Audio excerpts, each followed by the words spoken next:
సంబంధించి మనం చూస్తున్నాం. ఇజ్రాయెల్స్లో దాదాపుగా గంట పాటు ఆయన విచారణను ఎదుర్కొన్నారు. ఆయన పోయినప్పుడు రెండు కలర్ బుక్లు ఆయన తీసుకెళ్లడం జరిగింది. వాటిని ఆయన ప్రశ్నలన్నింటి కూడా ఆయన సమాధానాలు చెప్పినట్టుగా కూడా తెలుస్తుంది. ఆయన వెంట ఒకవైపు హరీష్ రావు, సంతోష్ కుమార్, అదేవిధంగా ఇటు శాసన మండలిలో పార్టీ పక్ష నేత ఒకవైపు మసూద్ అన్సారీ, మాజీ హోంమంత్రి మహమూద్ అలీ, బండారు లక్ష్మారెడ్డి, పద్మారావు గౌడ్, అదంతా కూడా ఆయన పాటు లోపలే ఉన్నారు.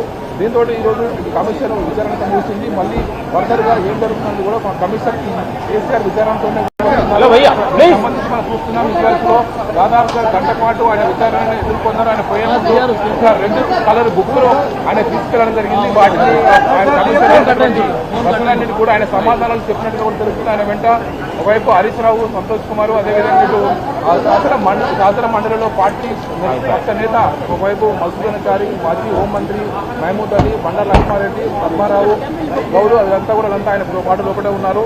దీంతో ఈరోజు కమిషన్ విచారణతో ముగిసింది. మళ్ళీ ఫర్దర్గా ఏం జరుగుతుందని కూడా కమిషన్ కేసీఆర్ విచారణతోనే